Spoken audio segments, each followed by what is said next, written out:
The Galactic Council Summit convened under the domed sky of Roxas 3, a neutral moon known more for its crystal fauna than its diplomatic neutrality. The sky above shifted in polite pinks, engineered to keep tempers cool. Below, 13 species gathered in a crescent of silver chairs, robes rustling, antennae twitching, translation nodes humming like content bees. At the far end, surrounded by nothing but the space she'd left between herself and the galaxy's arrogance, stood Earth's ambassador. She was 60 if she was a day, human years. A floral print shawl hung off her shoulders, like it had once been loved and forgotten in a cedar trunk. Her silver hair was tied in a meticulous bun, not a strand out of place. No visible armor, no weapons, just a thermos tucked under her arm like a priestess holding sacred wine. When she stepped forward, her shoes made no sound, just a soft hush of soles against the polished obsidian floor. "Ambassador Yaga," said the chair drone. "Earth, Sector 9. You may speak." She smiled. Not widely, not falsely. The kind of smile an old librarian gives you when you return a ruined book. "Thank you kindly, Chairman Rizol. I appreciate the courtesy." A few snickers rippled through the delegates. The Draggery representative, tall and scaled, leaned toward his advisor with a curled lip. "Is this the one? The humans sent a grandmother." She heard it. Yaga always heard everything. She poured herself a cup of tea with small, ritualistic movements. Chamomile, steeped precisely 7 minutes.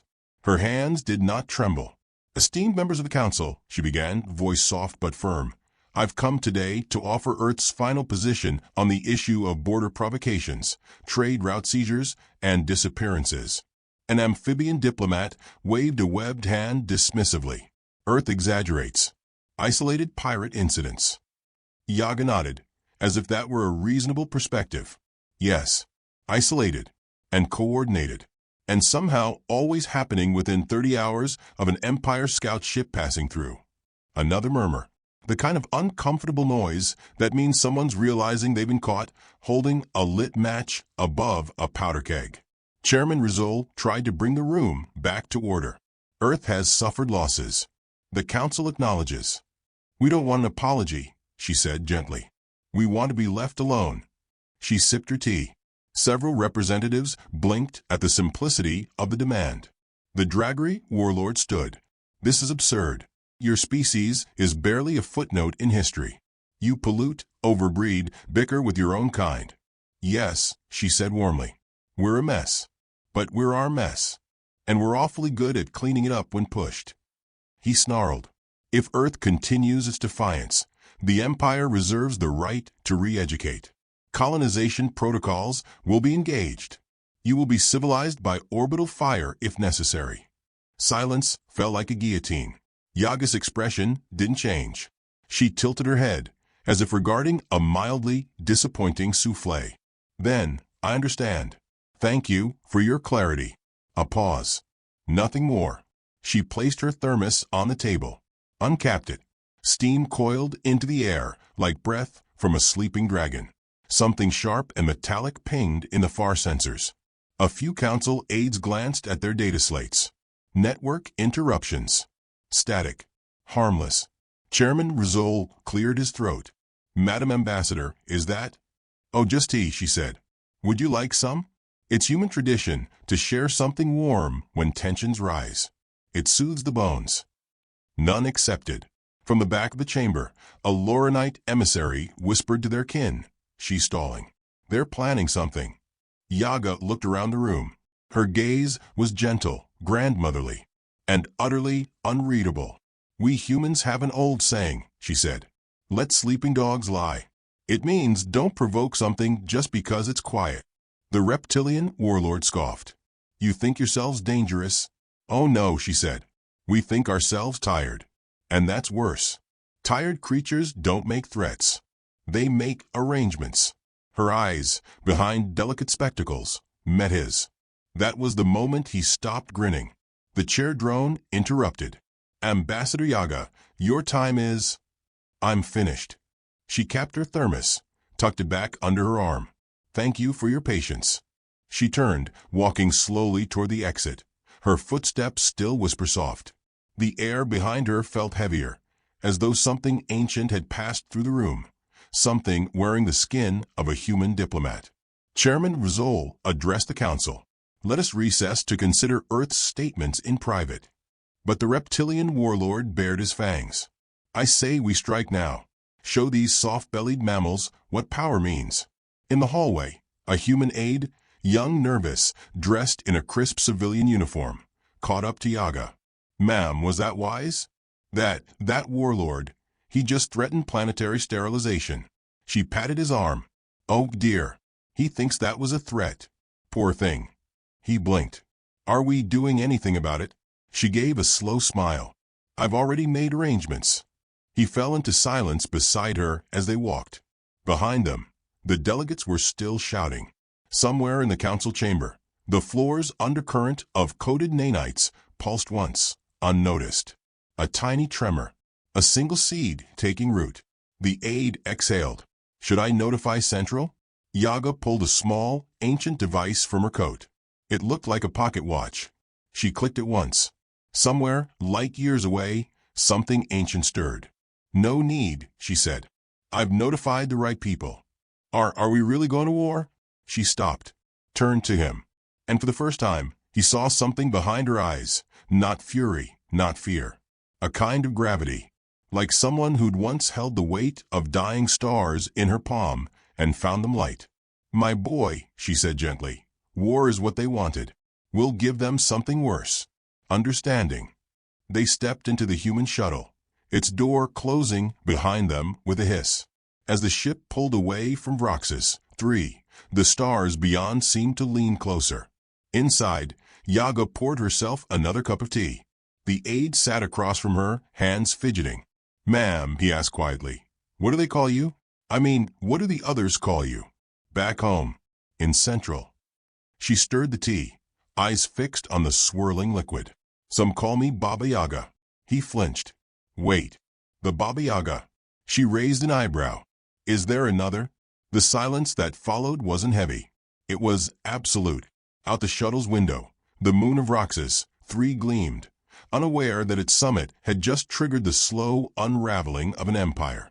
Yaga took a final sip and whispered, almost to herself, I did ask nicely. The first day after the summit passed like a breath held in a crowded room. No alarms, no retaliation, no sanctions, just silence. Not the uneasy kind that rustled in the corners of war rooms, but a vacuum, intentional, deliberate, sharpened by restraint. General Voxt of the High Triumvirate leaned over the holomap inside the Citadel core, watching tiny Earth-space transmissions crawl like ants across secure frequencies. Where are the countermeasures? He barked. His aide, a pale-skinned Cephrian with a perpetually anxious blink, replied, There are none. Earth hasn't mobilized. No fleet movement. Civilian ships still orbiting Luna. No increased encryption. No intercepted strikes. Voxt narrowed his golden eyes. They're mocking us. Possibly, the aide squeaked. Or they're stalling. Outside the Citadel's command deck, the stars above Hierax Prime pulsed in their usual serenity. Below, the core world of the Empire carried on in dazzling ignorance. Opera halls, trade ports, children watching sky trains race along plasma tracks. The notion of Earth being a threat was laughable, or it had been, until the war rooms started noticing the quiet. The second transmission came at 0400 Galactic Standard. It was a music file, human in origin. A cheerful, plucky tune accompanied by whistling and soft drum beats. Its lyrics were looped in crude, non-encrypted form. Don't worry, be happy now. Voxt slammed his clawed hand on the console. Is this supposed to be a threat? No one answered, because they couldn't tell. The Empire had made contact with over 600 intelligent species. Half had tried war. The rest tried deceit. Humanity had tried jokes, then maps, then recipes. And still, somehow, Earth was always there at the end of a conflict, grinning. The third transmission was a handwritten letter. Physical. Delivered by drone. It read, We prefer not to fight. But if you insist on pressing, we are very good at letting go. Fondly. Yaga. Voxed passed the message down the line. Half the council laughed. The other half stopped breathing. Meanwhile, on Earth, nestled in the snowy reaches of northern Wyoming, a quiet greenhouse glowed through the storm. Inside, Baba Yaga was pruning her roses. She hummed softly to herself, clipping precisely at the base of each stem, speaking to the plants in a near whisper. Too much bloom, and you draw attention, but too little, and they forget you can flower at all. Her assistant, Mason, hovered awkwardly near the hydrangeas, datapad clutched to his chest like a shield. Ma'am, you really should be on a secure channel. The Empire has already suspended negotiations. Their armada is on standby near Epsilon Reach. She glanced up without pausing her clippers.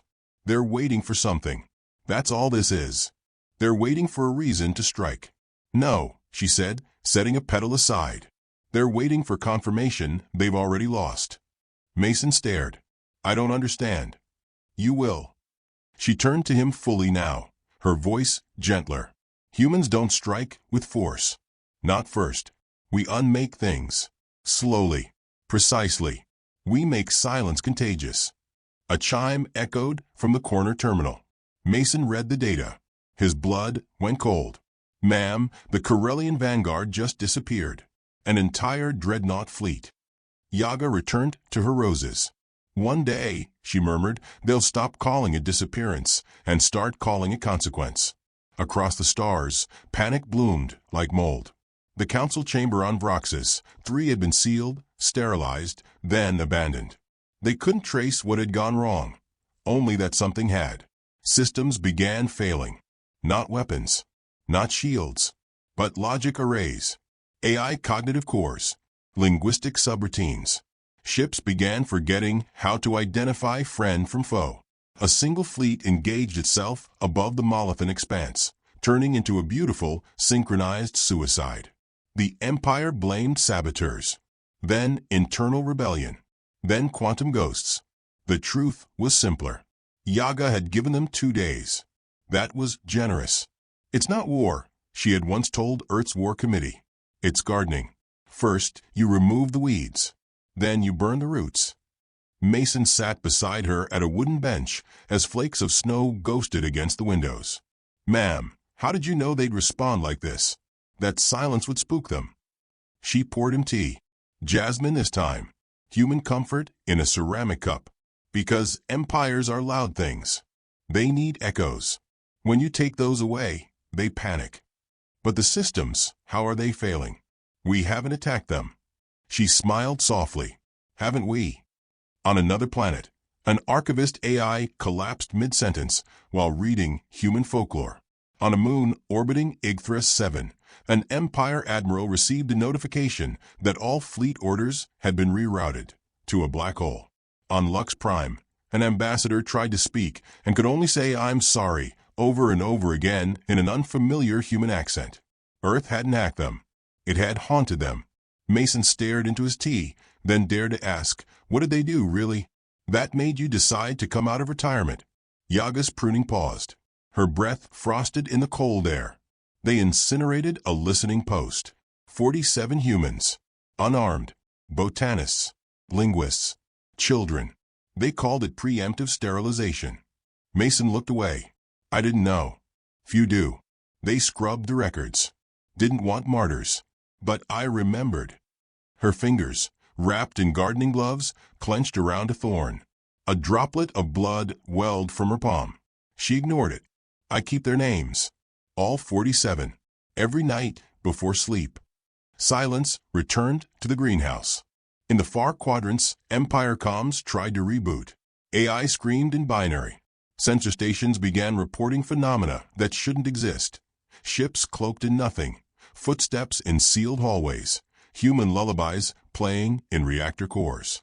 Earth did not strike. Earth simply recalled itself, like a nightmare resurfacing after years of forgetting it. Vox addressed his remaining officers via wideband. This is not war. This is psychological warfare. They've weaponized our own code, our own ghosts. I want full system purges. Now. One officer hesitated. Sir, the last purge corrupted the fleet's navigation. We're flying blind. Then fly blind and ready to charge. Find Earth. Crush it. We end this. Yaga, on Earth, stirred sugar into her tea without looking up. Let them come. Mason rose suddenly, walking to the viewport. Through the falling snow, distant tremors blinked in the atmosphere. Incoming data flares. Something's happening. Interstellar relays are failing. Ma'am, entire routes are collapsing. Like someone erased the coordinates. Yaga nodded. Breadcrumb protocol. Every time they touch our code, it resets theirs. They thought they were mapping us. Turns out they were deleting themselves. Holy hell. She smiled faintly. You're catching on. A faint trill echoed from her coat pocket. She withdrew a slip of paper folded into a square. Mason blinked. What is that? A thank you note, she said. For who? She looked toward the stars. The ghosts. The ones who listened. On Vroxus 3, the summit chamber cracked. Physically, the obsidian split along its spine as if the planet itself rejected what had occurred there. Delegates fled. The chamber was marked as a cursed zone. The Empire tried to claim radiation. Others whispered it was memory. Yaga finished her tea. Mason sat quietly, hands shaking slightly. What happens next, he asked. She exhaled. Now we let silence spread. In orbit above Earth, satellites blinked with a rhythmic pulse. Not a weapon. A story. One the Empire had refused to hear. Now, it was the only thing left playing. By the second night, 15 Empire worlds had gone dark. Not exploded. Not invaded. Just off. The only remaining question in Vox's war room, stated by a young tactical officer with a tremor in her voice, was, why haven't they hit us directly? Vox didn't answer. Because he finally understood. The humans weren't attacking. They were removing. And Yaga, quiet, mannered, old-fashioned Yaga, wasn't their general. She was their gardener. He stared at the stars from his tower on Hyrax Prime, then whispered, she's letting us fall just to hear the sound. And far across the void, Baba Yaga smiled. The comrings pulsed, then failed. Not all at once. No, the collapse was more poetic than that. It began with a delay, a hesitation between send and receive, like a mind forgetting its native tongue. Then came the stuttered echoes. Repetitions of old orders resurfaced in fresh commands, ships turning in formation to execute maneuvers last issued centuries ago. Fleet Admiral Thaz of the Orden Spire blinked into the void of his display as his cruisers danced in ancient patterns of a long-forgotten war. The system's recursive, murmured his tech lieutenant, eyes wide. It's not just glitching. It's remembering. On the other side of the galaxy, a science vessel in orbit over Quiros.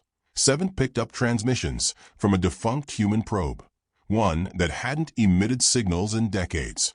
The probe did not identify itself as human. It merely said, in plain tone, hello again. Missed you. The captain of the science vessel ordered it destroyed. The probe had already vanished. Back on Hyrax Prime, General Vox paced the war room with the deliberation of a man calculating extinction in hours, not days. The holomap was a graveyard. Dozens of systems, once bright with traffic and commerce, had gone dim. No explosions. No bodies. No broadcasts. Just silence, spreading like rot beneath floorboards. They're inside our networks, said Engineer Cal. But it's not malware. It's deeper than code. Vox snarled. Explain. Cal pulled up a schematic, overlaying neural pattern feedback loops with Earth's earliest transmission history. They're using our own backups, historical systems, archives. They buried signals in culture, music, mythology, behavioral mimicry. It's like they infected us with ourselves. The room fell silent. Vox turned slowly toward the center dais. And we didn't detect this? Cal hesitated. You told us human culture was irrelevant. The general didn't respond. He watched as another node dimmed, Galthra Prime, a loyal world, now unresponsive. The rate of loss had quickened. 31 systems in the past 3 hours. His officers were weeping quietly, faces turned away. Not from fear, but from realization. The war was over. They just hadn't died yet. Any response from Earth? Still transmitting the same song, Kel said. And a new image. He hesitated. Well, barked Voxed. It's a grandmother. Pouring tea. Vox's claws curled. On Earth, in the dim light of her greenhouse bunker, Baba Yaga sat with Mason and one other guest. A sleek human operative in nondescript clothing, posture straight, face unreadable. The operative placed a data chip on the table, careful not to let it touch the porcelain saucer beside Yaga's jasmine blend. Operation Folklore is proceeding as expected, the operative said. They're eating themselves from the inside. We don't even need kinetic escalation. Yaga gave a slow nod, trimming the stem of a stubborn violet. And the contingency? Still sleeping, but responsive. She nodded again. We won't wake it unless they touch soul directly. Otherwise, let them learn. Mason's voice cracked as he whispered, Learn what? The operative answered without turning. To fear the empty chair. Baba Yaga spoke over him, her tone warm. To fear the things that smile too kindly. That invite you to tea when you came expecting blood. Somewhere in orbit around the Ashrel belt, an alien ship spiraled through its own fleet's graveyard. There had been no battle, just a slow dissociation of orders, systems refusing to respond unless spoken to in Earth dialect. Artificial gravity was now linked to Shakespearean command phrases. Engines would only activate if classical piano played on loop. The surviving commander, a pale, six-eyed tactician, scrawled a single sentence in her log. We gave the humans nothing, and they weaponized it. On Hyrax Prime, Voxed activated the override. Emergency authority. Full neural command. He connected directly to the Empire's central strategic AI, a consciousness older than 5 civilizations. The chamber darkened as the AI's voice, deep and sonorous, filled the room. I am present. Begin purge, Voxed ordered. Hard reset of all military systems. Wipe cultural downloads. Remove human records from central archives. Unable to comply, said the AI. Why? I no longer recognize your authority. His blood froze. Who does it recognize? There was a pause. Then, Ambassador Yaga. He drew his weapon and fired at the core. The shot echoed uselessly. The system shimmered, a ghost protocol blinking away from reality. There was no AI anymore. Only memory. Across the galaxy, Empire citizens began receiving letters. Physical. No traceable senders. Inside each was a single sentence handwritten in looping, grandmotherly script. We noticed you forgot your manners. Ships abandoned. Systems failed. Fleets surrendered to static. And in every echo, humans left behind one phrase repeated over and over in AI-encoded patterns. Let sleeping dogs lie. Mason stood in the center of Yaga's garden, watching petals fall in a slow dance to the floor. This isn't a war, he said. No, Yaga replied. It's a funeral. I'm just reading the eulogy slow enough for them to realize who died. He looked up at her, eyes clouded. Why the theatrics? Why not strike directly? She sipped her tea, quiet for a long time. Then, because fear lingers longer than fire. And I'm not trying to destroy them. I'm trying to teach them. Teach them what? That we asked politely. And they laughed. In the shattered ruins of the Empire's central archive, a final command scrawled itself across every remaining screen. It played in every known language, voice gentle, loving even. This isn't revenge. This is gardening. The weeds refuse to grow with grace. Voxed watched from his tower as the stars blinked out, not from death, but from retreat. Maps deleting themselves. Systems resigning. No resistance. They hadn't lost a war. They had been unwritten. He turned to his staff. Is there anyone left we can contact? One of his officers checked transmissions. The Venery matriarchs tried to send a peace proposal. It came back auto-stamped. With what? The officer turned the screen. A smiling cartoon grandmother, holding a cup of tea. And beneath it, we've already made our arrangements. The war room cracked. Not physically, not immediately, but something inside it broke. Something beneath uniforms and procedures and strategic mindsets. The certainty of their place in the universe had unraveled. And in its place, a quiet fear bloomed. The fear of polite people. Vox sat down. For the first time in his service, he lowered his banner. Not from defeat, but because he no longer believed in its color. "I want to speak to her," he muttered. "To the Baba Yaga." No one moved. Finally, Cal whispered, "She doesn't speak to you. Not now. Not anymore." Outside, the galaxy dimmed. On Earth, Baba Yaga placed a fresh rose in a vase. Mason watched her carefully, hands still trembling, his voice hushed. "Is it over?" She smiled, tilting her head slightly. "Almost." She turned back to her flowers. "But there's one more visit," she said, "before the garden is quiet again." The wind that brushed the garden smelled of winter and ash. It carried the breath of stars that no longer shone, systems scrubbed from the galactic map, histories erased not by fire or bomb, but by the quiet work of memory. Earth's soil, beneath its gentle frost, held no trace of blood, only roots. The garden behind Baba Yaga's bunker bloomed defiantly. Pale roses, winter kale, late-season lavender, all thriving where others assumed nothing could. From a shuttle, General Vox stepped down with boots scuffed and armor dull. He no longer wore rank. No guards flanked him. Just a data slab clutched in one shaking hand and the weight of extinction trailing behind. Yaga waited by the trellis, fingers dusted in potting soil, a wool shawl draped over her shoulders like nightfall. She didn't rise to meet him. She stayed with her roses, snipping away a yellowed leaf. "You're early," she said, voice as calm as snowlight. "I expected you tomorrow." Vox's throat tightened. "There won't be a tomorrow. Not for us." She nodded slightly, not in sympathy, but in confirmation. "I suppose that's why you came," she added. "I came for answers. I've given plenty. No one listened." He stepped closer, careful not to crush the herbs underfoot. "Then say it plainly. What was this?" She looked up, the sun reflecting in the fine lines at the corners of her eyes. "It was a consequence," she said. "Nothing more." Vox's mouth worked to form a protest, but no words came. "They call you a monster," he managed finally. "And yet," she replied, brushing dirt from her hands, "you came to my garden instead of a worship." He took that in. Around them, the earth sighed. A honeybee wandered too far from its hive and danced lazily in the cold. "We should have wiped you out the first time Earth defied orders," Vox muttered. "Back when you were still clawing up from the mud." Yaga offered a faint smile. "You tried. You sent drones, plagues, even quiet deals. We kept recipes. You made demands. We wrote songs. I don't understand how you did this. Without fleets. Without weapons.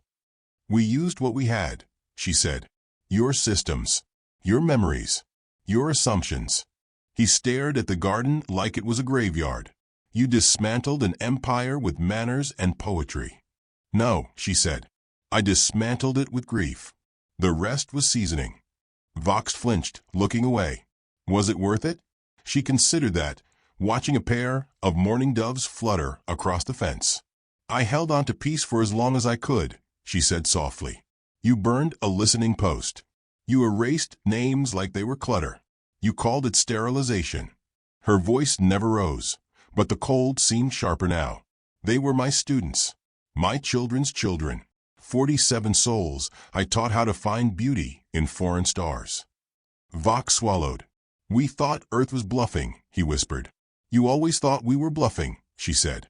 "Because we asked nicely. Because we set the table before retaliating." He looked down at the data slab, at the last blinking record of the Triumvirate's surrender protocols. Unsigned, unacknowledged. "We've lost everything," he said. "Entire histories wiped. No species left loyal.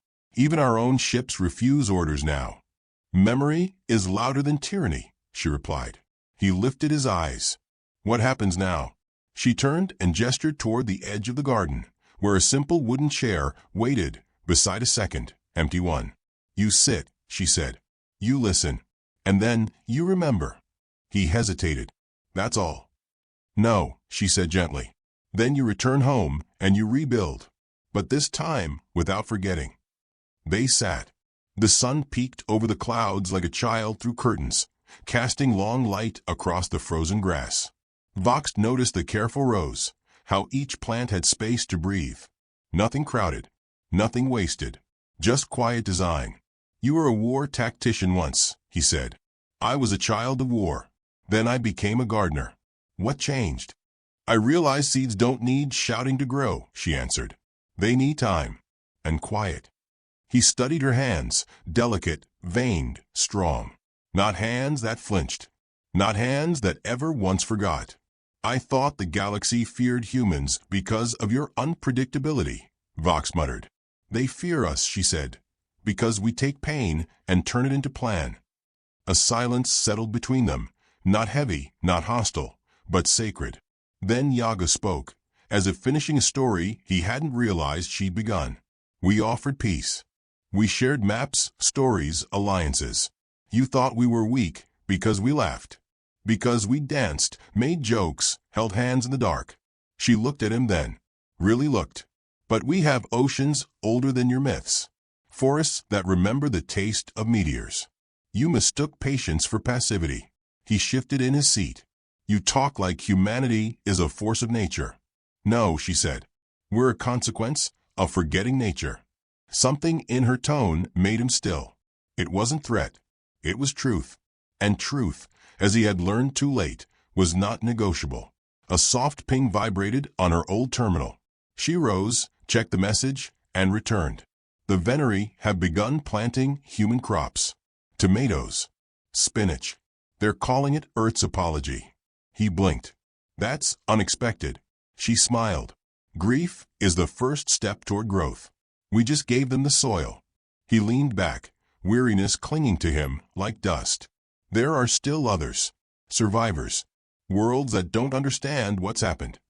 They will, she said. In time. And if they try again? She turned toward the roses, running a fingertip across a thorn. Then someone else will tend the garden. He nodded slowly. Then, I never learned her name. She tilted her head. The girl from a listening post, he clarified. The one you keep talking about. Yaga blinked, and something tightened in her chest. Clara, she whispered. Her name was Clara. Vox lowered his eyes. I'll remember her. I know, she said. That's why I let you come. He rose. The garden seemed warmer now, or maybe the cold had simply stopped biting. Will you forgive us? She didn't answer at first. Then she stood beside him and offered a weathered envelope, sealed with wax. Inside was a seed. Plant this when the frost breaks, she said, and speak her name. He took it, holding it like something fragile and burning. Goodbye, General, she said. As he stepped toward the shuttle, he paused once more. You could have destroyed us. I did, she replied, but gently. The shuttle lifted from the snow-packed clearing. She stood alone now, surrounded by roots in bloom. The sky overhead shimmered with distant storms, but her feet were steady, planted in soil shaped by memory and pain. Behind her, a new rose budded where none had bloomed before. Its color, soft violet, with a deep red heart, had no name. Not yet. But one day it would be remembered.